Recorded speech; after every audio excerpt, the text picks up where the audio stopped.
Hey everybody, welcome to InPsightRadio. I am your host, Danielle Egnew, and you are a fly on the wall to everywhere. How the heck are ya? I am hoping you're great. I'm hoping that as you're making your way through this particular cycle of your life, that you're finding your gifts and talents come to the surface. You know, you got to remember, now, what we experienced in COVID-19 was the birthing of our gifts and talents and the falling away of that which we no longer needed, okay? So if you're finding that you're wearing yourself out in some way or another, for some reason or another, doing things that just don't suit you, only you can take out the garbage. That's a thing. And so, we are going into part 2 today of our mind, body, and spirit finances. And today's focus is the mind, body, spirit finances for men. Now, listen, ladies, if you're listening to this podcast, do not turn it off, okay?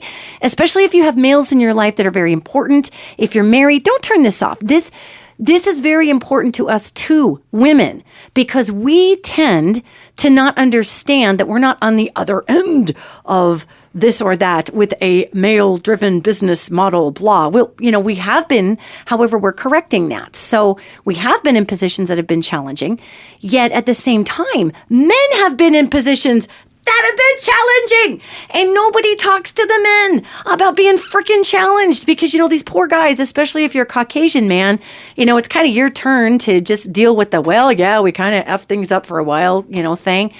But for God's sakes, honest to God, human beings, especially you guys, men, you have so many shame elements that get put on you and nobody talks about it. And quite frankly, it kind of pisses me off. I have so many dear family and friends who happen to have an XY chromosome set. And in my work with angels, I hear from males that they have a completely different set of financial freakouts. And women, we tend to look at our male counterparts and we get mad at them because we think they're not letting us spend money, or, sometimes they're not and they're being an asshat, just like women overspend and we're an asshat. Yet today on the podcast, I have a very special guest who is brave enough to come on, sit in the male hot seat today. So all you fellows listening, I want you to give a knuckle bump to my beautiful guest, my rough and tumble handsome guest. This is Shane Kirkham of Furniture Panache in Bozeman, Montana. He is an interior designer. I would call him a furniture designer. He would say he's not. He'd say he covers it in beautiful things, but he does do great furniture, custom stuff. And he's a massive intuitive and a very, very successful business person in one of the most competitive cities that is growing so quickly in the United States, Bozeman. And as you who listen to this podcast might remember Shane from, I've had him on before, and you remember Shane from him talking about blazing forward and breaking ground in Bozeman as a business person. So Shane was brave enough to come on and represent all you fellas today in terms of finances. Hi, Shane. Hi. Thanks for having me. You're welcome. Thanks for doing this. I know it's so goofy. It's goofy because Shane and I talk about all kinds of very important things. And, we do. And one of the things that I'm going to just come right out the gate at you, Shane, just in a conference of time here, is that men, everybody looks at you guys, especially Caucasian men, right, and they say, oh, you've got it all. There's nothing standing in your way. And honest to God, culturally speaking, if you were an African-American man, maybe you wouldn't have the particular opportunities you've had.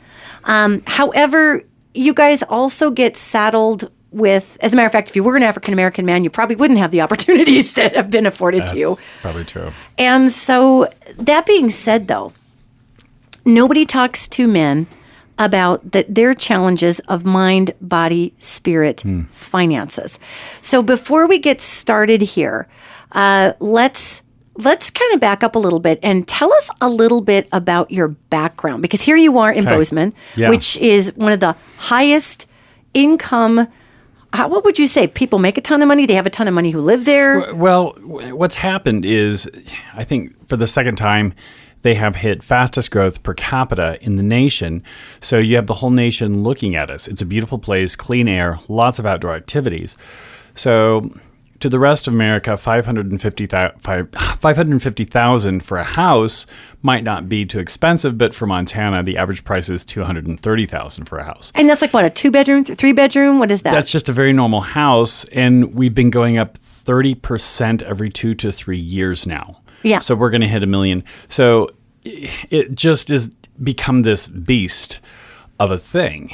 And I've also been lucky to also work in places like, it's a private club called the Yellowstone Club, and it's a lot of these homes that they're finance people's bankers. And for the last 21 years, that's been my clientele. And it's kind of like, wow, how the heck did I get here? But you asked about my background. Yeah. So I was raised on a small farm in Missouri. And very conservative grandparents. My grandfather was a house builder. I built houses with him. And they were wonderful people. But my grandparents, for example, tighter than the bark on a tree.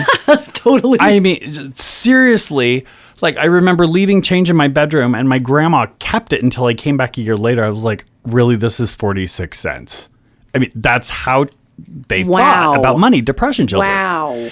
And then my parents didn't really talk to me about money. They're like, here's how you do a checking account. And that's about all I got.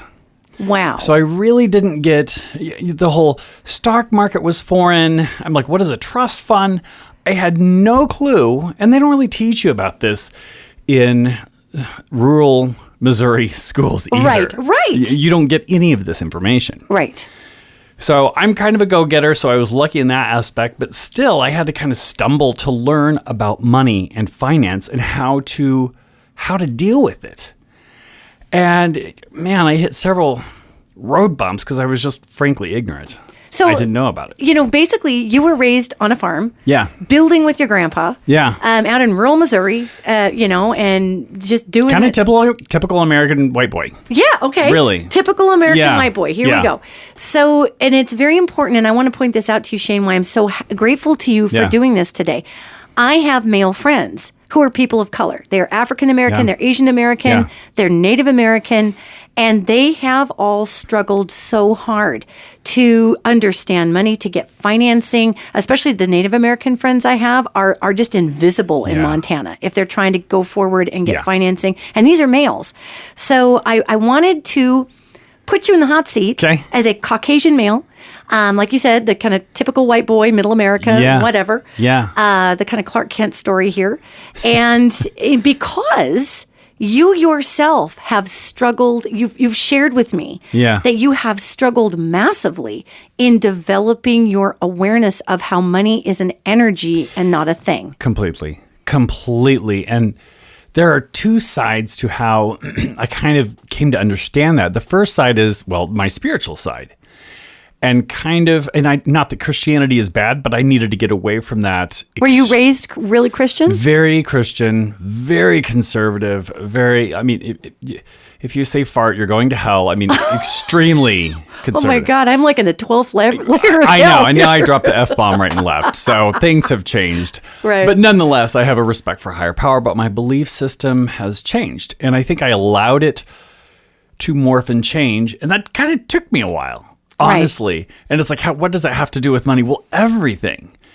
Because that's like, when you're a spiritual person, you think about everything. It affects how you think about money, relationships, everything, the whole 9 yards. And so what's interesting here is you came from a traditional Christian, Midwestern, almost, and I was speaking to Rebecca Douglas on the last podcast, on part one of the podcast. Right. She too is from Missouri.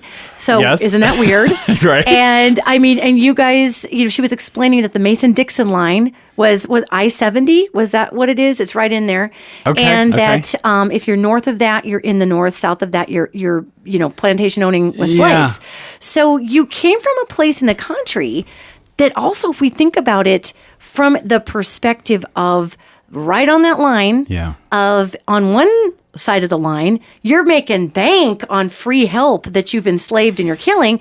And on the other side of the line, you're trying to figure out how to balance your checkbook differently. Yeah. So, those are two really interesting crunching cultures. And here you are building. Yeah. So what inspired you You're an interior designer. You Yeah. are the founder. You're the CEO of Furniture Panache. I mean, you're making Yeah. it happen. Previously, you had Kirkham and Company, Yeah. which was your design company. Interior design firm, yep. And we'll get to that in a minute. Yeah, what inspired you to go from Missouri to Montana? That's kind of in my blood. My family is from the Rocky Mountain corridor, essentially. I mean, a few from Montana, not many. I didn't know about them, but I spent a lot of time in Colorado. My grandfather was a mountain man, so I'm like romping around the woods in the summer. It sounds like very glamorous, like I had a second summer home, but that's not it at all. Like he was like chopping wood posts and That's hunting hot. and stuff like that. And so it was not glamorous, but it was a lot of fun. And just Missouri and I didn't agree. I loved the mountains, and Missouri gave me a lot, as far as my raising, my teaching. But so through a friend connection, I moved to Bozeman. This was before you Googled stuff. Right, So right, I went to Barnes & Noble and literally looked up a travel book. Yes! 2 pages on Bozeman. I'm like, okay, sure, great, here I go. Whatever. Okay. Yeah, and at that time, when we were talking about finances, everything fell into place. I had an old Honda Accord. I had a $600 tax return from working at Panera Bread. And I literally quit my job, got in my car, and left. And I knew like 1.5 people in Montana. My friend and I kind of knew her brother. That half person was really awkward to talk to. Well, the half is because it's like, I don't know him, but he needs a roommate in Livingston. I was like, great, I'll do it. That's great. So it was my just God. like, I knew in my heart, like I was done with Springfield. Like it was done with me. I would wake up and I'm like, I have great friends here. I don't have a bad place, but I hate it. And I know a lot of people have talked about this. When they're supposed to move or something's supposed to change, they just get like vanilla and dry in their life for months. Yeah, like nothing new starts Exactly. opening up for them. Yes. Exactly. Right. And so I bolted here and just got a job. And the thing that I had some odd jobs. I thought, maybe I'll go to college. Maybe I'll be an architect. I hate math. I don't know what I was thinking. That was never an option. This is not pretty enough. pipe dream. Yeah. Yes. So, Oh, man. so through a friend, I made some friends pretty quick. And there was an interior designer who had moved here from Seattle. She was a big interior designer. Into Bozeman? Into Bozeman. Okay. She moved her whole family here. And I just kind of got an odd job with her. And she goes, "You're creative. I want you to be my assistant." I'm like, oh my God. Yeah, I was in my early 20s. I only worked for her for 3 or 4 weeks. And then I was her assistant. I literally replaced her assistant that had a college degree in it. Okay, so now let me ask you a question. Yeah. How did that make you, real life Yeah. for real feel? Did you feel successful? Did you feel scared that she was casting you in a role that you weren't? Did you even know you were this person yet? How did you feel? I always knew I was creative. Really. I never totally fit in rural Missouri. Like, I still have friends there. It's great. But I always knew I had the creative gene. And she saw that in me. And how I felt was, I was kind of excited. I was like, wow, she's seeing something in me. But it was scary because she flat out said, don't go to college. Give me 3 years of your life. Wow. And I was like, okay. And I would go back to my apartment like, oh my God, what am I doing? What am I doing with my life? This is like scary. And at the same time, exciting because she just saw something in me that nobody had stepped up to the plate and said, hey, I can bring you to fruition. I can bring this up. Somebody believed in you. They saw Exactly. you, like in Avatar. They saw you. Completely. And then she gave me $1 million house to do, and I just about crapped my pants. Okay, whoa. Yeah. Whoa. She gave you, so you had been working for 3 weeks. She says, you're my assistant. I see you. After 3 weeks, yes. And probably month 3. Month 3. Then she is... Giving you $1 million house Yep. to design. Yep, we had toured it. It was done. The clients just wanted it furnished with drapes and everything. And she's like, you got this. And I was like, God. fake it till you make it. I was like kind of nervous in front of the clients. And I was like, oh my gosh, what am I doing? And I dove in. Okay, now I'm going to pause you right there. Yeah. Now, what's so fascinating is that if folks have been following the part 1 podcast to part 2, Gentlemen, if you're listening to this and wondering maybe why your wife isn't just going for it or the lady counterpart is not, springing up the ladder faster. You noticed, Shane, you just said, she said this after 3 weeks and you were like, okay. And you went home and you freaked out. And ladies, did you know that categorically women, Shane, if somebody says that to them for 3 weeks, women will literally turn down promotions. They will say, It's nuts. They'll say, I don't have near enough experience. I can't do it at all. Your masculine self was like, sure, holy crap. but you went for it, right? And because you felt like she saw you and you knew deep down you could do it. Right. But when you are handed this first big project that you have never done before, and I literally was like, it's not that I had anything to prove. I'm just like, well, what else am I going to do with my life? Right. I'm like, what do I got to lose? Okay, great. 3 years. Why not? And the 3 years, why not? Fellas, I want you to reach around your back, break your own shoulder off, patting yourself on the back, because you guys have been given the gift of the social experience of going for it. That's if you're a guy, that's is that wrong? I mean, you are trained to go for it. And sometimes that's to your guys' deficit, because sometimes maybe you should put the brakes on, but you're like, no, I'm going to go for it. Oh, completely. We can dig a hole and get ourselves in so deep that we're just like, oh crap, I don't have a ladder anymore. I need some help, proverbially speaking. Yes. And I've almost done that a few times. I'll be completely honest. For example, we were talking earlier, here I am, early 20s. I'm now 44. And I found myself in these meetings. So let me back up just a tad. Sure. I did an understudy with Sherry, the interior designer, for 3 years. Then she and I had a business together for another 5 years. Okay. Full-on seamstresses, furniture builder. I mean, did all this stuff. Are you guys building pillow upholsteries and drapes and everything? We did the drapes, custom bedding. Wow. We would do dining room. We had a builder, whole 9 yards. Oh my God, that's awesome. Yeah. So fast forward back to where I was, I found myself, especially after she left, here I am in meetings, not even thinking about it. I go in and here's architect, builder, the client that is a multimillionaire, and I'm the young one. I'm sitting there. Right. And I still remember I would make it through these meetings, but there were a couple I had to excuse myself and go to the bathroom. Literally sat on the toilet and just gathered myself, because I'm like, oh my God, I feel like I'm in a den of wolves. And they didn't know that I felt like that. Right. But you did. I totally did. You totally did. After a couple of years of that, I was like, I got this. It's not a big deal. And of course, you do your research and whatever.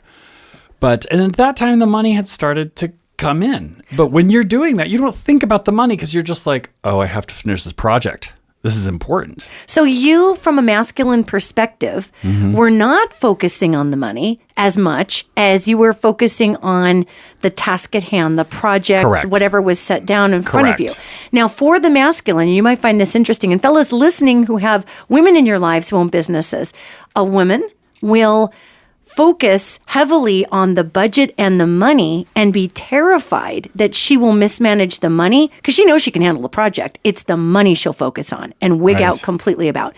So you're like, yeah, the money, but I got this task, right? Right. But you were still scared, to make sure that you could get it, because you're not a sociopath. I mean, you're like, right. I've never done this before.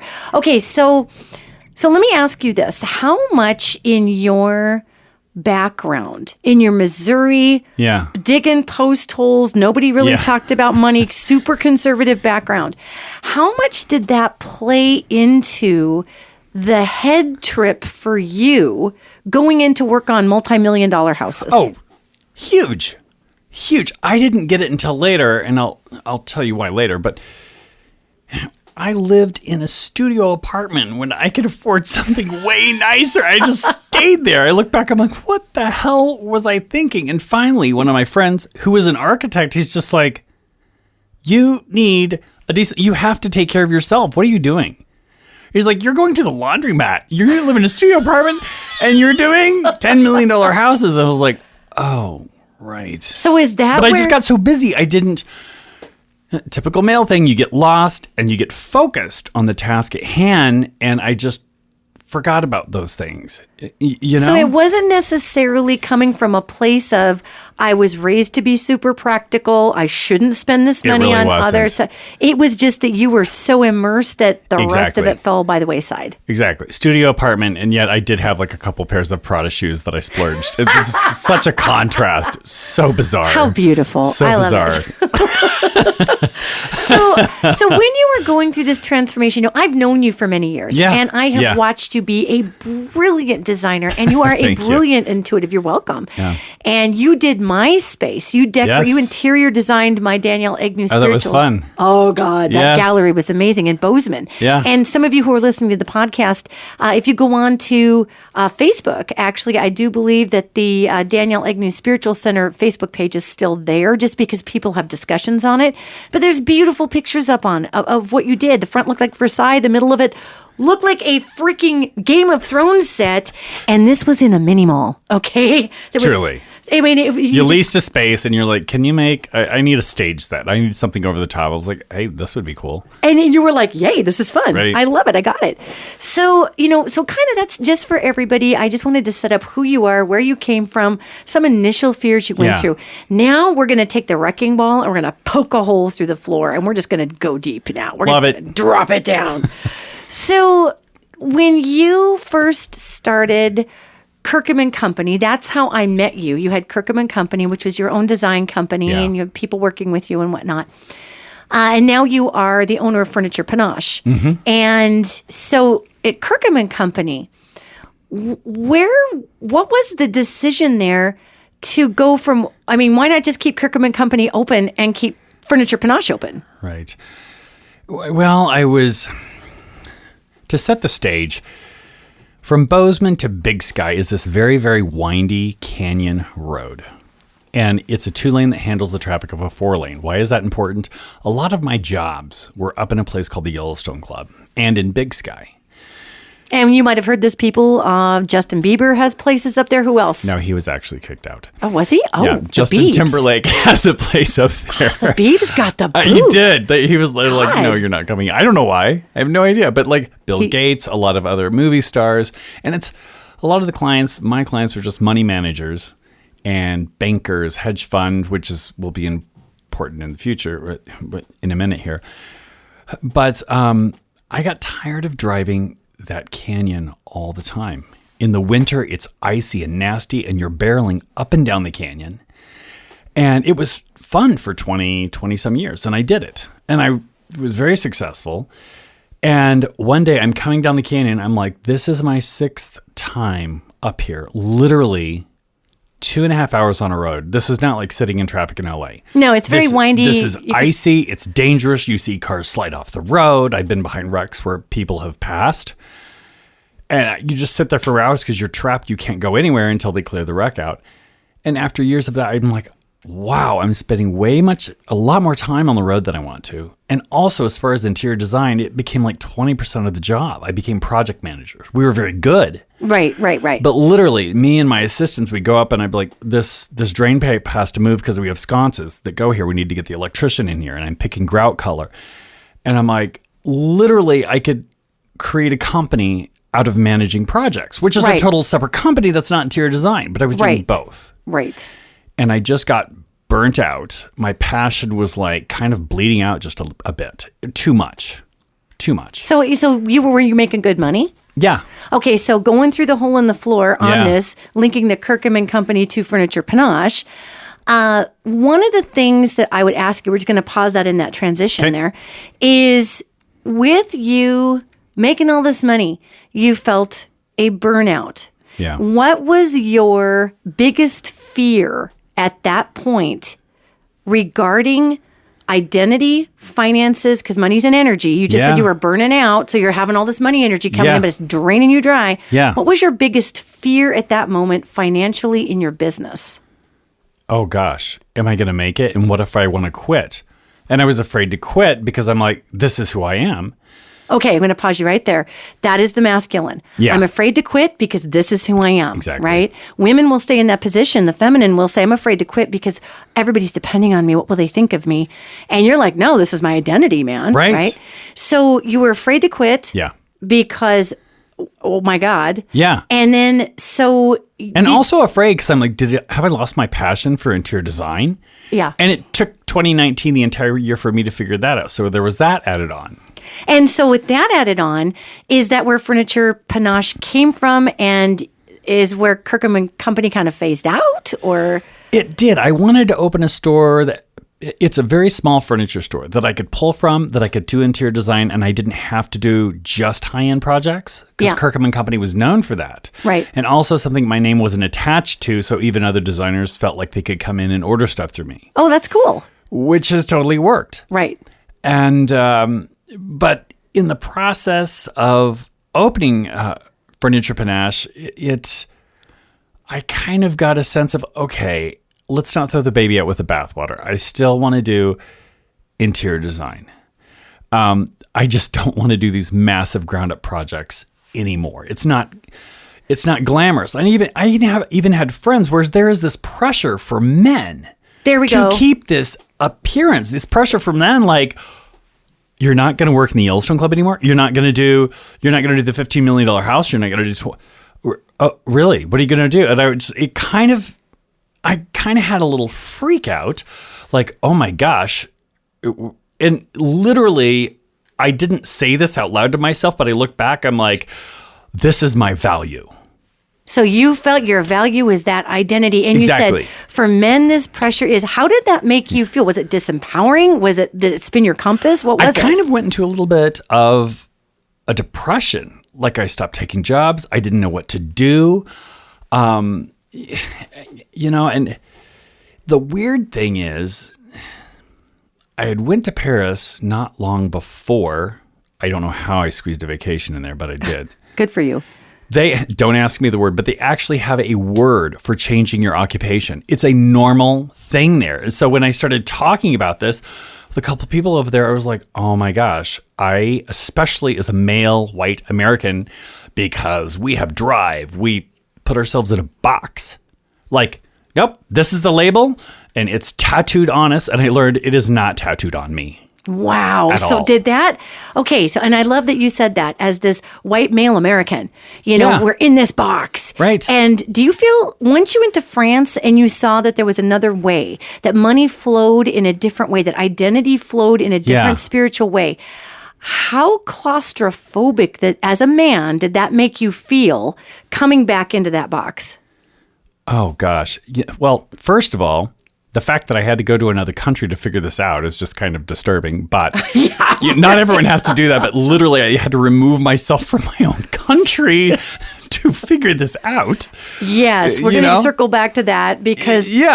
But you don't have to go out of the country to do that. But sometimes I'm going to encourage you guys to just take a break.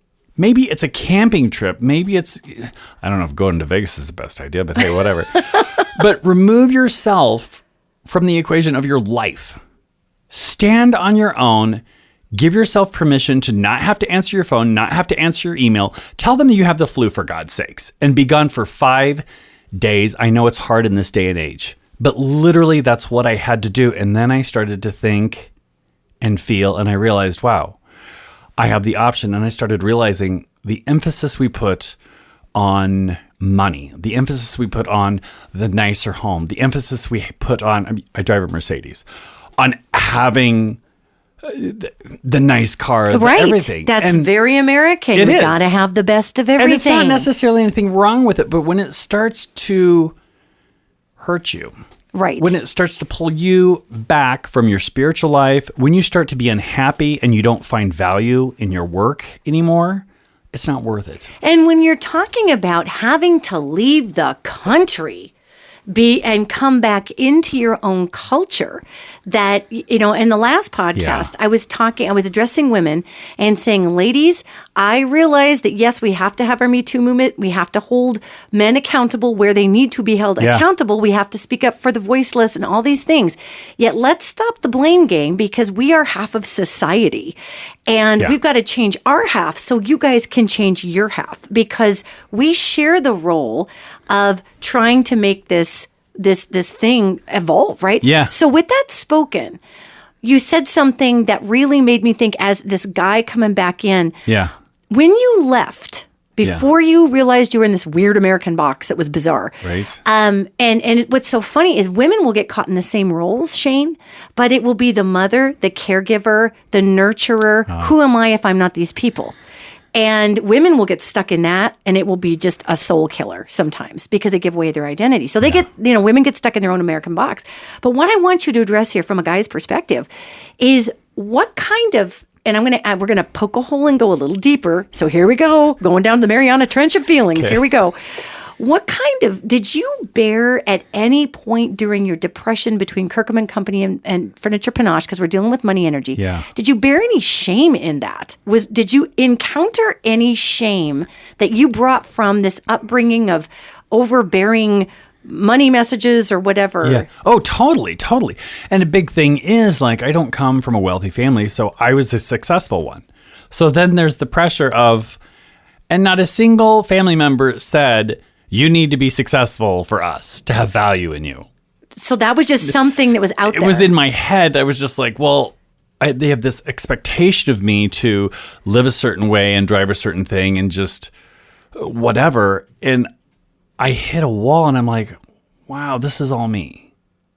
Like this is all you tripping yourself out. This is all me tripping myself out. So I spent 2019 just like kind of in a daze, frankly. Yeah. I take some jobs, but others I wouldn't. And I would take days off because I was just in this funk figuring this out for an entire year. So there was, it sounds, just listening and observing, it sounds as though your family didn't put this on you, yet there was still this unspoken genetic moray, this cultural moray that you had to rise to the occasion and be this freaking cultural. Yes. Seriously, it's all over TV, it's all over the internet, in magazines. The expectations to be something, to be beautiful, to be successful. And especially for men, to be financially successful, to be the leader, the innovator, right? And I never planned to go down this journey, but it's just kind of, I fell into this. And then before you knew it, I'm like, I look back, I'm like, oh my God, I'm 100 miles down this road. This is not, did I take a wrong exit? You know? I was like, how the hell damn did I it. get here? Right. Yeah. So 2019, I just kind of got mad. And I literally was getting my car serviced, and I'm like, oh, they're trying to sell me on a new. I'm like, no, I'm not trading out my car. And I literally just left, and I just started changing everything about me. And I'm like, no, How did you do that? How? Like, what was that process? Because you said you got mad. It was hard. I realized I wasn't happy doing what I was doing. And I kind of had a little breakdown. I'm like, how do I start this? To my friend. And he goes, when I've had a hard time, you just have to put one foot in front of the other in something that you know is the right direction, even though it's hard. And that's what I did. And Furniture Panache was not that easy for me to start. And like the first 6-7 months, I remember that. I didn't even I'm like, what am I doing? I feel like I'm going backwards. So now it's been open for a year and a half.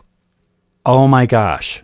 Danielle, I don't go up and down the highway as much. Right. I'm taking on smaller projects. I'm selling stuff off the floor. And at first I'm like, this is not as glamorous. And I'm like, I have so much more peace. I have so much more time. I have so much more energy to put into myself. I mean, I went through a few years. We hardly hung out. I know, when we were in Bozeman. That's true. That's exactly. true. And now I'm like, wow, you moved 2 hours away, and I feel like I see you more now because I allow myself healing time with my friends and for myself. Yeah. And the other thing is, which is so important when it comes to mind, body, spirit, and that affects how you deal with money. That's right. Completely, is I also started taking care of my body. I was eating crap. I lost 50 pounds in 2 years. I started working out. Not killing myself. Right. I never. Right. Ever, you weren't going to be that guy. Right. I never liked going to the gym. I'm like, oh gosh, stupid meatheads, whatever. Yeah. Well, now I go to the gym 3 and 4 times in the evenings, and I have changed so much because I'm like, if I don't do this at 44, I'm like, I'm not going to get happier. I want to be happy. Yeah. I want to be healthy. And doing all that, I knew this is not going to make me perfectly happy or whatever, but I have to do something. And that was it. You hit the I have to do something. Earlier on, you were talking about when you first hit that wall. You were in with your Mercedes. They're trying to sell you a new car. Yeah. And you hit a wall, and your words were, I got angry. What's really interesting in that same space, when women, when they hit that wall, and women collapse at the base of the wall and cry. And we're like, I hate you, you effing wall, I hate you. And guys are like, I'm going to kill you, wall, Pam. And it's a different way that fellas it is. that, deal with this. And so you ended up going into Furniture Panache, which, just to summarize, you initially felt might be less prestige. You initially felt maybe like, oh God, I'm doing this little furniture store as opposed to working on $1 trillion house on Big Sky as the only designer. Right. So now we're going to poke a hole to the next level. Here we go. Okay, all right. So when we go down, do you feel like I'm sure our listeners are listening to this going, oh my God, this guy's like a wild monster. He's like super successful. Do you truly, in your soul, this isn't a mind question, it's a soul question. Do you actually feel super successful? I actually do, because I have my time back. There it is. And I didn't realize 21 years of design. The first 10, it was great because when you're young, you've got more vigor. Right. And the older you get, you want to slow down and think about things. You want to taste the food. You know what I mean? Yeah. And I literally was using the habits of my 20s into my late 30s and 40s, and that does not work at all. No, it does not. For a million different reasons. So as you took that transition, where do you feel like you are accessing all the money energy that's possible to you? I don't, but I think I have 500% left to go, but I feel like I'm doing 100 times better already. That's awesome. And the other thing, a lot of my clients I'd become friends with, and they're like, I told you, bankers, money managers. Right. And I called one of them up. I'm like, hey, Kevin, I've always wanted to invest in stocks, and like, they're very wealthy and they're very kind. And he's like, I'll help you. And he just sent me all these emails. And so I started having dinner with these people. And so I've started doing these other investments on the side I've always wanted to do. These things I didn't go to school for. Right. I always just kind of wanted to do. And I realized I had this whole wheelhouse of people that I know that are willing to like give me information. Was there some sort of, and again, speaking from the masculine, I'm hitting all the masculine questions here. Was there some sort of a block or an unawareness to reach out and ask for the help for that? Or did that just not even occur to you in your universe, that kind of money? It did. And at first it was like, wow, I don't, how do I reach out to them? And at the same time, then finally I got over that. Right. And I think the worst thing you can do is act like you know everything or just put up this pride wall, because that gets you nowhere. All that is, guys, is your insecurity. And I had to take my pride wall down. I'm like, well, what do they care? Like, what are they going to make fun of me for asking for help because I'm an interior designer, not a stockbroker? Yeah, exactly. Yeah. Exactly. And so when I pulled down that wall, I'm just like, what am I so afraid of? I was like, oh my goodness. And then I started just talking to these clients. There's like 5 of them. They're like, yeah, great. What were you afraid of? What were you actually in that moment? Because we're dealing with money, which is taboo in the United States. We're dealing with money that was taboo for you to talk about it in your family. Oh, completely. What were you actually, if you really distill it down, feel it in your body, what were you afraid of in asking this gentleman for this help, say? Okay, I'll put it to you this way. There's a story in India that when they get a baby elephant, they put a rope around its foot. And as it grows up, it can break away from that rope, but it doesn't know that. Oh. So it's a psychological thing. And I had to realize I still have this rope around my foot that I could have walked away from a long time ago, and I just didn't. These fears that were just ingrained in me, and I literally had to just like shrug it off and be like, oh, okay. And what was the moment that you could share with your fellas out there? Because I don't think you're the only man struggling with this. You know, that shame mechanism that I have noticed is put on men to be something you guys can never be. You're supposed to be, and especially in a more traditional format, you're supposed to be the father. You're supposed to be you're supposed to have no feelings about anything. You're supposed to support your mate and just let her or him cry on your shoulder while you have no feelings because you're so strong. You're a Superman. Yeah. You're supposed to be able to earn $1 million in 5 minutes, plus be the most incredible parent, plus be able to mow the yard and paint the house. And what the F is that? That's horse crap. It is. That's not even real. Well, and if you're in a relationship like that, it's, first of all, you probably don't have the best communication with your spouse or yourself, and that has to change. Absolutely. And I see this more so, not always, but I see this in opposite gender relationships where we have women who are socialized to, oh, you'll save me. Oh, come do these things for me. Oh, I can't do it. I call it hyperfeminization, and I just want to take those ladies, I love you, but really I want to take you and push you in the mud and tell you to suck it up. It just makes me nuts because it's just not realistic, because then they're putting their male counterparts who are human, who have fears, who have dreams, who have crying fits, in this position to be a non-human god that somehow is supposed to hold everything up. And then they get mad at their husbands. Why are you grumpy? Why are you grumpy? I'd be an effing, I can't even use the word that I would be if somebody put those expectations on me. I'd be like, you know what? Get the hell out of my house, get a job, get a self-esteem, do your own damn nails, and pick yourself up out of the tub. I'd lose it. And I understand why some of my male friends in these more, and guys, I'm obviously going for the most stereotypical relationships here for the sake of time. However, Shane, when we're talking about you hitting this fear point and being afraid and realizing you're that elephant with that you could have broken away, but you were being limited by culture.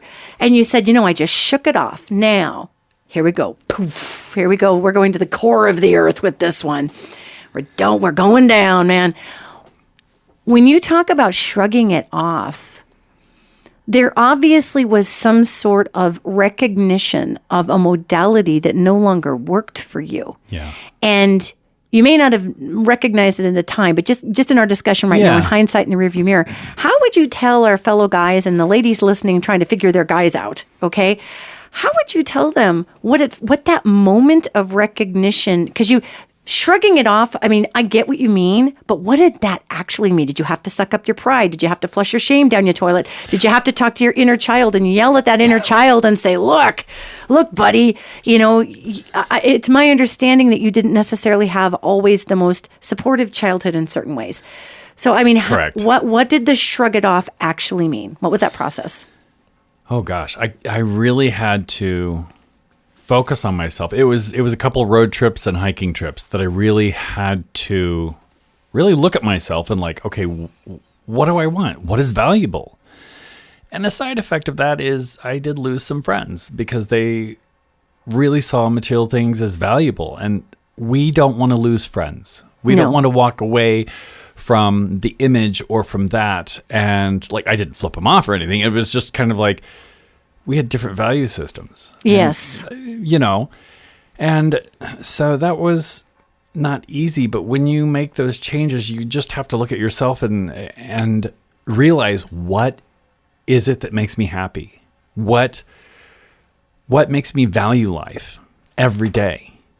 And that's not always easy. And it's also something you have to be very, very honest with yourself. And I had to come to terms with a lot of my past teachings. Let's talk about that, because I think that's really relevant, especially for a lot of Caucasian males that don't want to talk about this, because you guys are supposed to be the gold standard of earners, right? Completely. For example, my conservative grandparents, love them, lovely people. Like grandma wanted me to just get a corporate job. And just earn a wage and have health insurance. I'm like, this is not what I want to do. at all. Or they wanted me to go to the service, which is not bad. A lot of my friends did. Sure. And I'm like, this is not my talent. This is not me. Right. But they just had this, you do one of three things, and that's all they could think about. Oh, man. That's it. So I had that I had to shake off. That wasn't that hard for me because I'm like, that wasn't you anyway. No. That wasn't you anyway. Exactly. And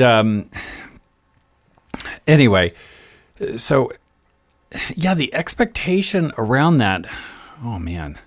It's deep, isn't it? It's very like deep. When you think, because basically what you said was, as a male, as a person who, and I'm bullet pointing here, but who status, who money, who standing, who's this is what I do, therefore this is what I am. Yeah. To change that and shake it off. And that's, of course, an American shake it off, okay?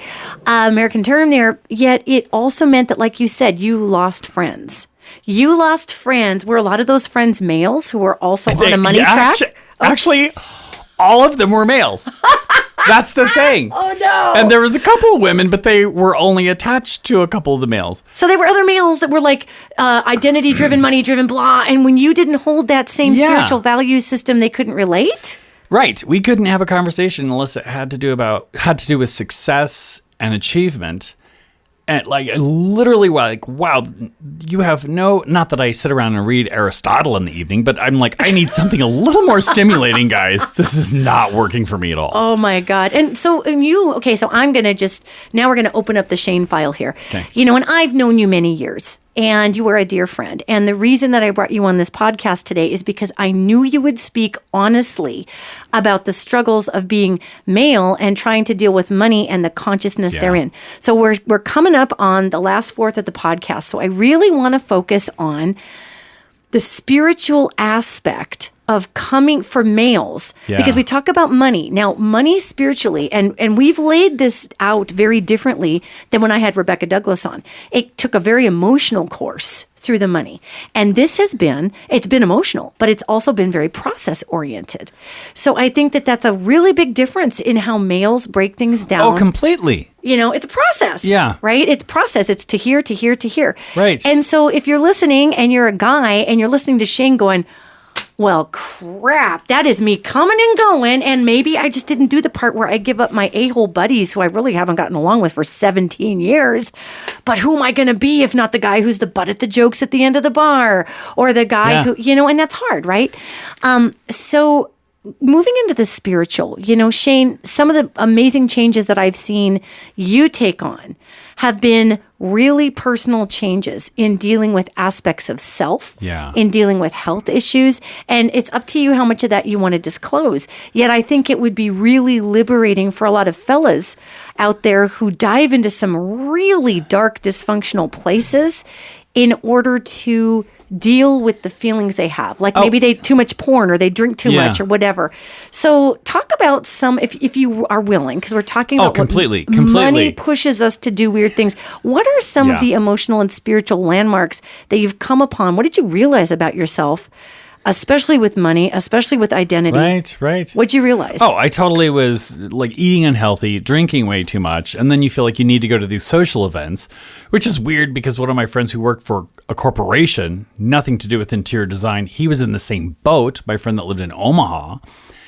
And so when he was fired and I changed at about the same time, both of us were like, oh my gosh, this is the best thing that ever happened to us. Wow. Because there was a group of friends that kind of went away, the booze went away, and we just kind of could wake up a bit. Yeah. And I'm like, I've never been a fast food person. I mean, eating all this fast food, and like, I was not nurturing my mind or body or spirit. Wow. And that's part of where the wall came in that I hit. And like you said, women cry. And that's why women get mad at men, because when they're upset, because the guy's like, let's fix it. Yeah. Yeah. Which that works against us in some aspects. But when it comes to our occupation, and it can actually be a positive thing. Right. As long as we keep our heart open. Yeah. And the other thing is 2020. Oh my effing hell. Yeah. God, hashtag crap giant dumpster bucket fire. But in a weird way, as 2020 was heading down, I was heading up. Because you took time for yourself. Exactly. And I'm like, I'm not going to stop working out. I'm not going to.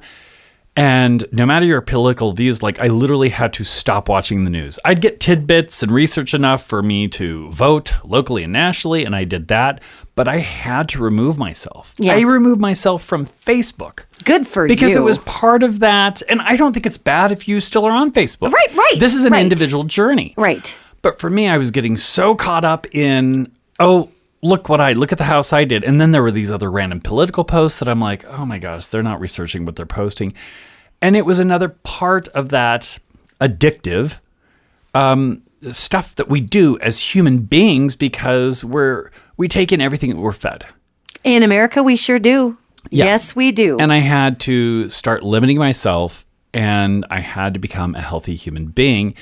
And I would see these guys that are just perfectly fit and perfectly healthy. I'm like, oh God, I can't be that person. Well, I have become pretty close, but what I've realized is like, my life is still not perfect, and I'm okay with that. There it is. I'm going to pause you right there. My life is still not perfect, and I'm okay with that. So we're tying this back to finances, okay?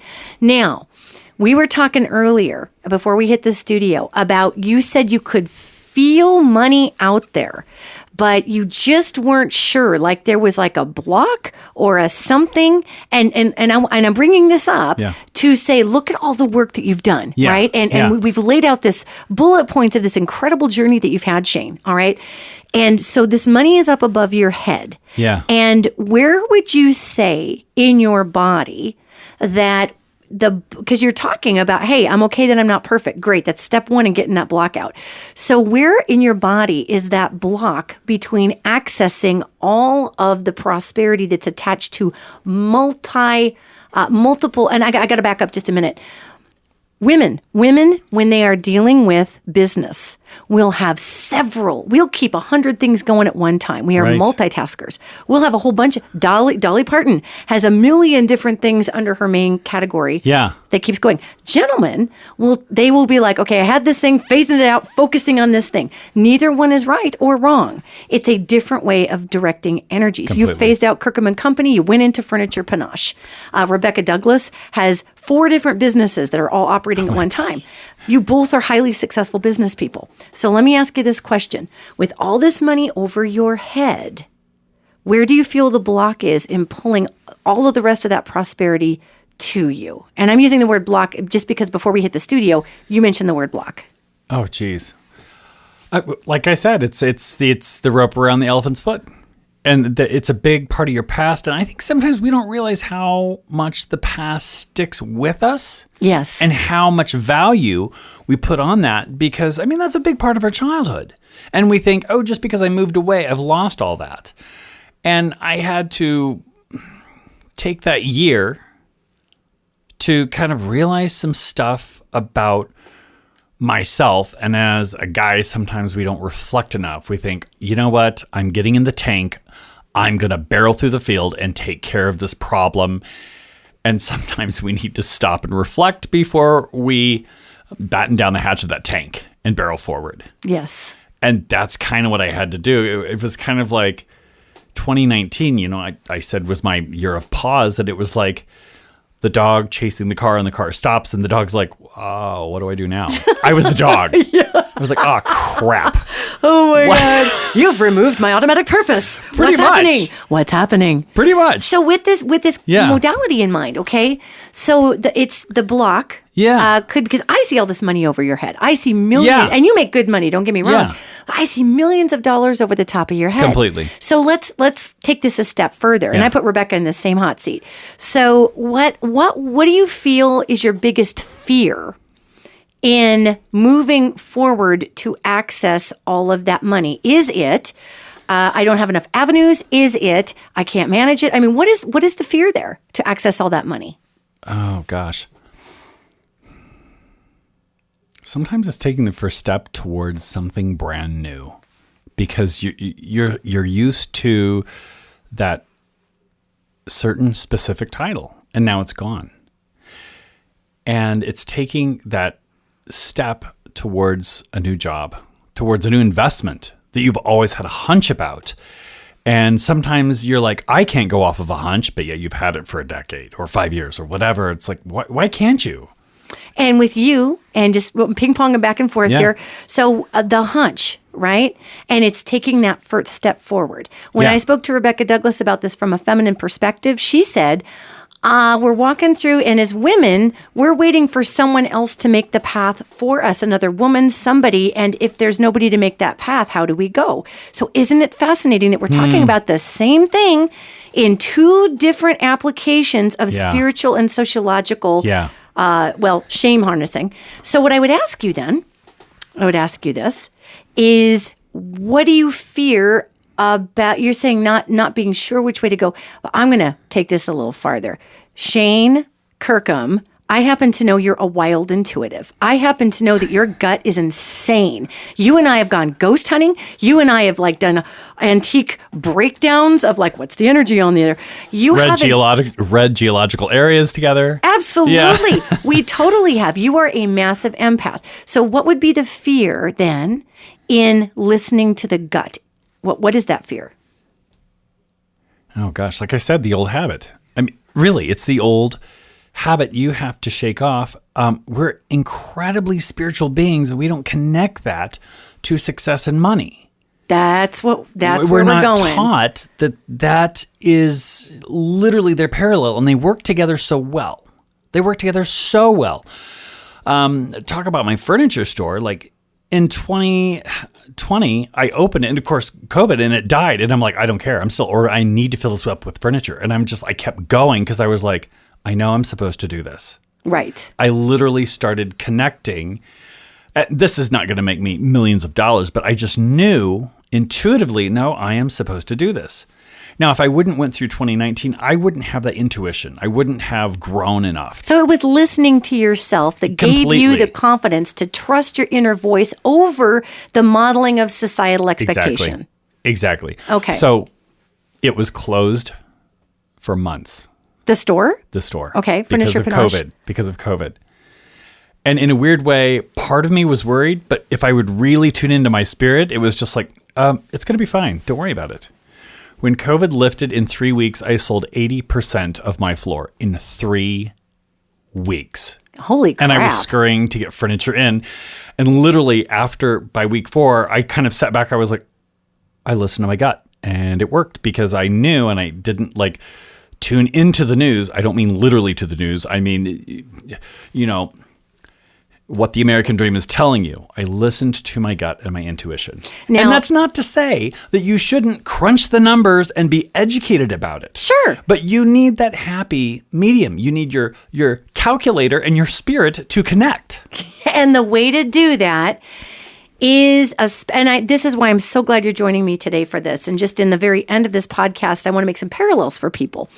Is that for you to do this, you had to take the time to spiritually center. There still may be some fear there about braving a new path that you've not been aware of. Yes. And before we get to the end of this podcast, we're gonna get that little rope around your ankle. We're gonna take that off. Love it. So what you've got here is you've expressed that you've got to give up identity. You've got to give up pride. You've got to get up the fear and the shame of being thought of as the guy who quit or the guy who changed or whatever. You got to give up all these things that hold you down and keep you in this box. Now, the other thing I'm hearing you say is that for the masculine and this money flow, you trusted your gut. That is something that men have a great gut, everybody. Guess what, fellas? You've been told you don't have a gut. You've been told that you've got a chest and a head and biceps and a fist to bust through things. Right. You've been asked to give away your highest mechanism of delineation in life. Okay, and then you've been told, well, you need to get a good woman by your side because that's the women are the feelers, and that's horse crap, fellas. Let me tell you something, Shane. Right. You know this, but there's some men listening who don't know this. Gentlemen, we are in the time frame of the feminine. Yeah. Money is going to flow in a diversified way, gentlemen. Mm-hmm. So if we're only going the only one way, fellas, I encourage you to figure out how to diversify under your one way. Because, Shane, you got a ton of money sitting up there. Yeah. And there's all this money over here for this beautiful Kirkham consulting. And there's all this money over here for just fun you'd have doing other things. And you're also you're on the board of the Bozeman Art Museum. Right. And there's money you're going to be dragging in there. So let me ask you this. Would there be any fear associated with you doing more than one thing at one time? And if you honestly address that in your body. No, not at all. Now, a couple years ago, yes. A couple years ago, I would have been scared to death. I'm like, I don't have time to be on the board of an art museum that is trying to grow and needs my help. That's too much. This is not my wheelhouse. But again, and this sounds so hokey, like I'm some motivational speaker, but it's true.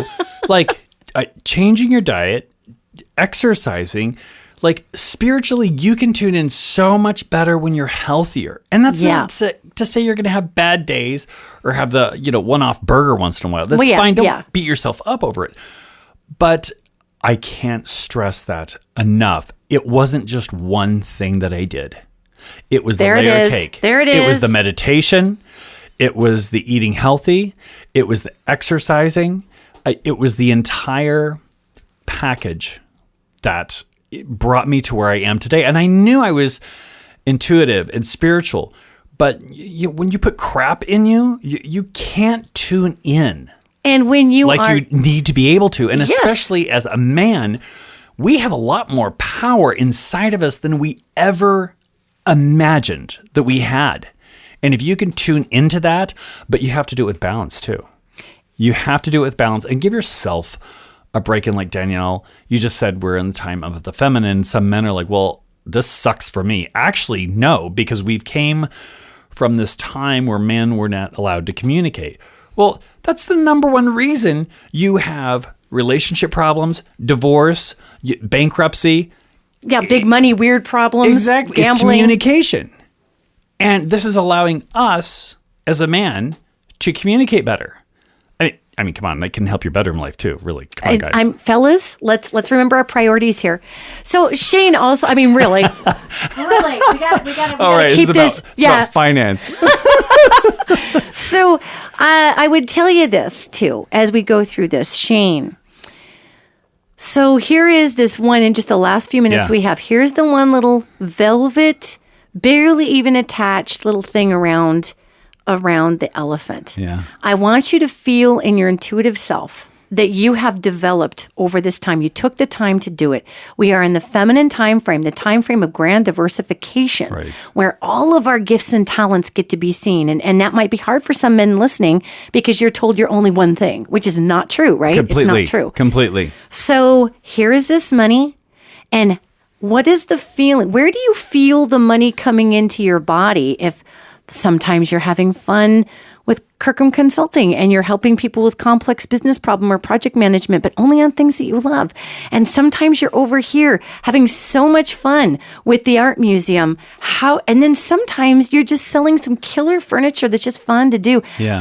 Where does that hit you in your body as all that money comes in? Oh gosh. Oh, that has to hit you in your chest. Right in the middle of your chest. Because if it's just in your head, it's not gonna work.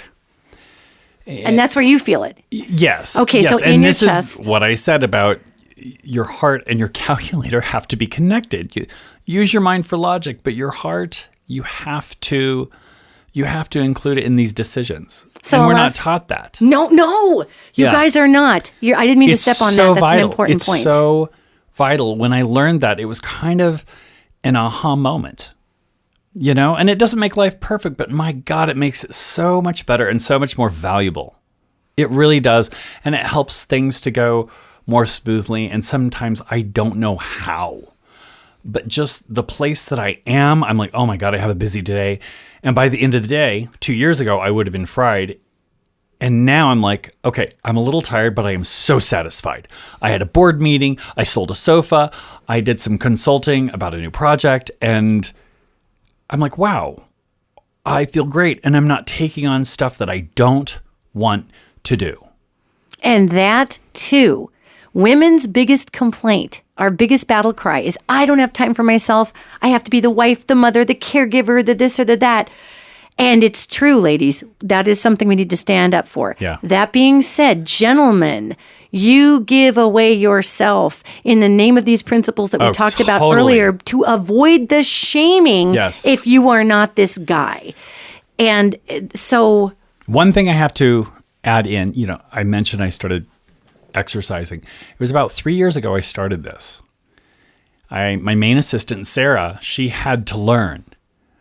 I am jogging in the morning, period. Let's just say I started out with walking, not jogging. That's all right. But we all start somewhere. Yeah, exactly. Yes. But it was hard for her. She's like, well, you weren't here at 10. And I had to literally have a sit down. I said, I have to take care of myself now. So I will exercise. I will jog every morning. And I will get here by this time. Let me know if I have it. And literally, I had to put that first priority. And as men, for years, I was putting job as first priority and anything I needed number 2. My quality of life, the ease of money coming in, everything has changed when I put that first, because then spiritually we can tune in. And then spiritually, we can feel the money flow and we can see out there where that is, and we can start pulling from those other places that we never really thought of. And when you start doing that, you start having these little thunderstorm moments, meaning it'll just start raining in these random places. Like a client called, hey, I have an insight on a stock. I'm like, oh, wow. But if I wouldn't have opened myself up to that, I wouldn't have those wonderful little rainstorms that have started happening on a regular basis, these connections. And the connections, the time open. So here we go to just work on that little wiggle with the elephant little thing there on the supposed ankle. So now let me ask you again. As you see in action the fulfillment that you have with the diversification of everything going on, what would you fear about diversifying? Oh, that's a big question. Because it sounds to me like a whole lot of nothing. A whole lot of nothing.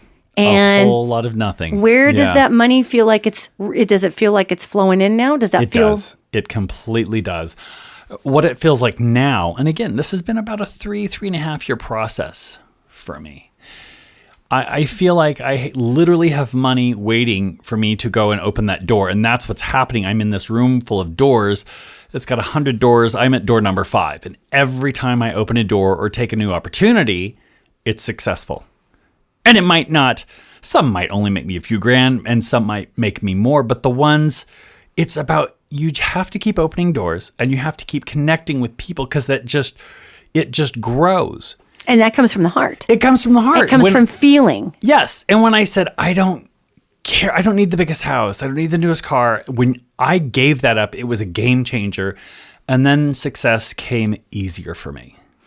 And when the success comes easier, then we finally get to see the money is an energy. Completely. It is on the other end of our purpose. Completely. Our purpose is multifaceted. And the universe knows that we are going to use it more responsibly because we're in a different headspace than just that typical drive.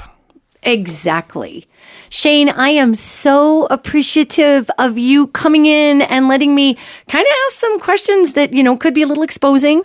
And I'm so happy. So happy to help. Oh man, and I'm hoping, fellas, I'm hoping you're listening to Shane, and I'm hoping you're like, God, I hate this job I've been in for 1,000 years, but if I quit, what are my buddies gonna say? Honest to God, guys, who gives a rat's patoot? Come on, you are worth more than that, fellas.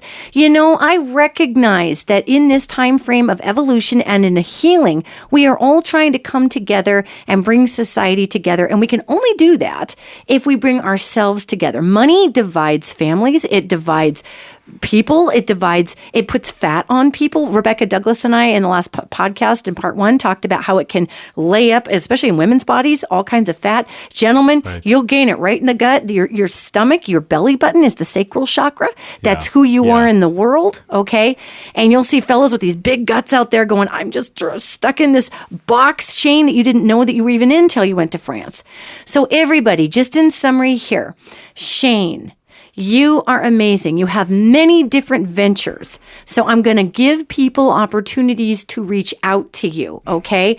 Especially we're going to start with Furniture Panache. Where can they find Furniture Panache? Well, you can email info@furniturepanache.com.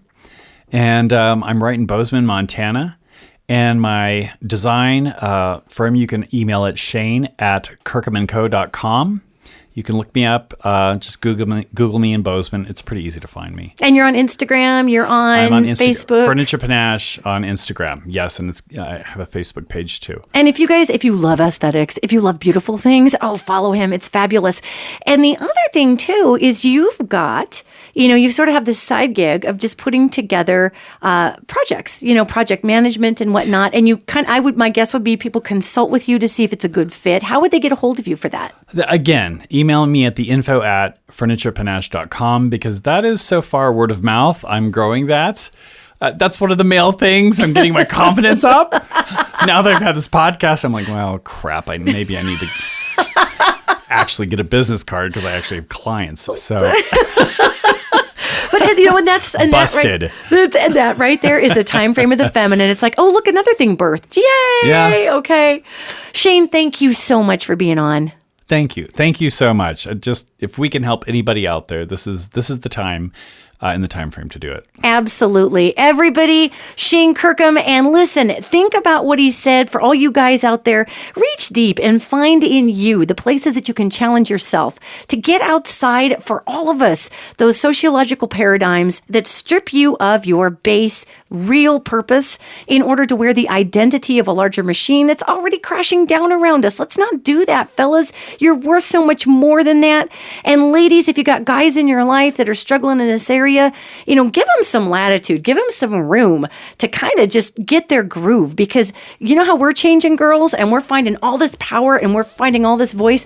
Our fellows are finding their heart, okay? So let's give them a minute to find their heart while you're finding your voice, and then we can come together and have an amazing world, and we can all meet at the house party at the end. So everybody, just listen to this podcast and just think about, how can I bring the best of what I am to the world? I will see you next podcast.